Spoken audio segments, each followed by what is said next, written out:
안녕하세요. 심리상담사 유미쌤입니다.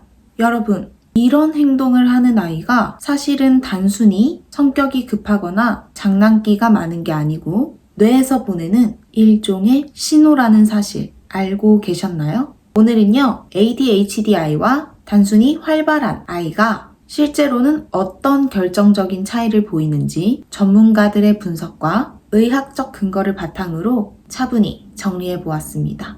많은 부모님들은요, 아이가 말을 안 듣고 가만히 있지 못하면 우리 애가 혹시? 라며 걱정을 하십니다. 하지만 전문가들의 공통된 의견은 이렇습니다. 실제로 ADHD를 겪는 아이와 단순히 에너지가 넘치는 아이는 행동의 결과가 아니라 조절의 동기에서 큰 차이가 난다고 합니다. 진짜 ADHD인 아이는 단순히 장난을 치고 싶어서 부산스럽게 구는 것이 아닙니다. 뇌 안에서 브레이크 역할을 하는 전두엽 기능이 제 속도를 내지 못해서 멈추고 싶어도 멈춰지지 않는 것이죠. 이런 아이들은요, 자신이 혼날 것을 뻔히 알면서도 그 행동을 반복할 수밖에 없는 고통스러운 상황에 놓여 있습니다. 그래서 전문가들은 말합니다. 진짜 ADHD를 구별하는 핵심은 아이가 말을 듣지 않느냐가 아닌 멈추고 싶을 때 스스로 멈출 수 있는 힘이 있느냐를 관찰해야 한다고 말이죠.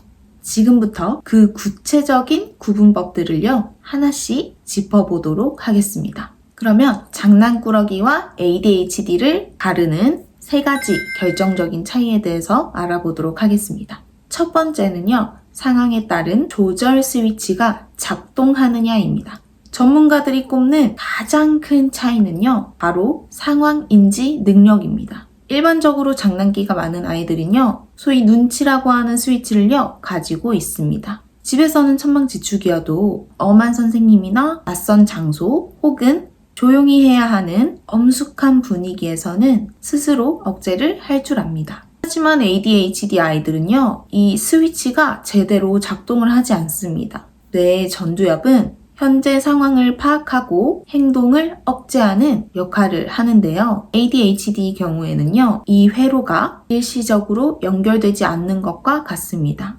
그래서 장소와 대상을 가리지 않고 일관되게 과도한 행동이 나타난다면 이는 단순한 장난기가 아닐 가능성이 높습니다. 그리고 두 번째는요, 지연된 보상을 견딜 수 있는가입니다. 심리학과 뇌과학에서 중요하게 다루는 개념 중 하나는요, 만족 지연입니다. 보통의 아이들은 지금 이걸 참고 숙제를 끝내게 되면 나중에 더 큰 선물을 줄게 라는 약속을 이해를 하고 기다릴 수가 있습니다. 미래의 보상을 위해서 현재의 욕구를 누르는 거죠. 그런데 ADHD 아이들에게는요, 미래의 보상은 너무 먼 미래의 이야기예요. 이들의 뇌는요, 신경 전달 물질인 도파민의 수치가 낮아서 즉각적인 자극이 주어지지 않으면 견디기 힘든 상태가 됩니다. 숙제를 끝내고 받을 나중의 칭찬보다요, 지금 당장 창밖으로 날아다니는 나비 한 마리를 보는 것이 뇌에 훨씬 강력한 자극으로 다가옵니다. 참을성이 없는 성격이 아니라요, 뇌 구조상 지금 당장이 아니면 가치를 느끼기가 힘든 시스템을 가진 것입니다. 그리고 세 번째는요, 주의력의 깔때기가 제대로 작동하는가입니다.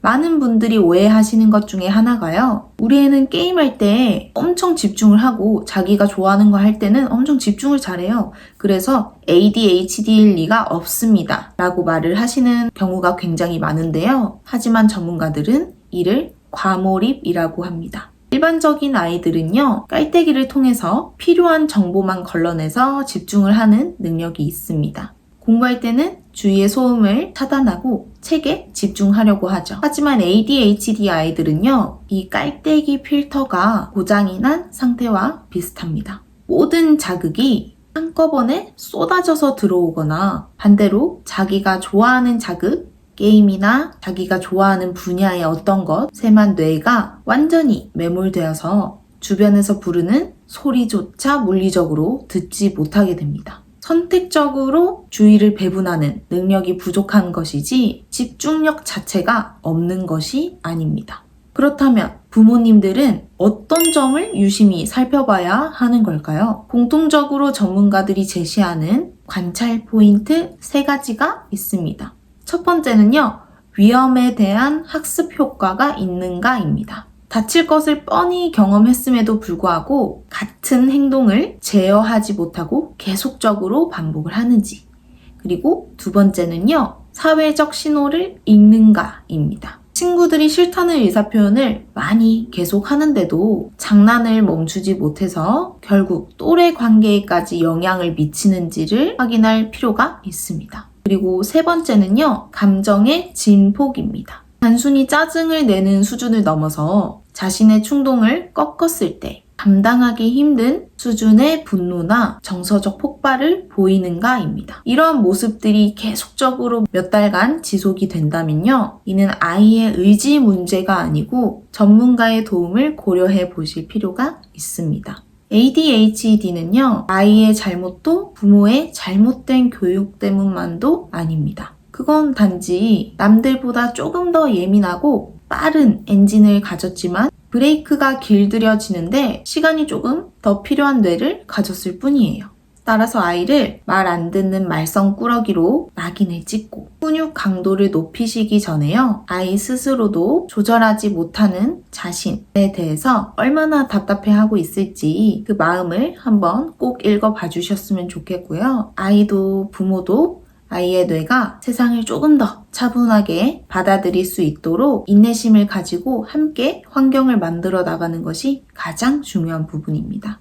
오늘 정리해드린 내용이 아이의 행동을 이해하는데 새로운 시각이 되셨기를 바라면서 다음 영상에서 또 찾아뵙도록 하겠습니다. 안녕!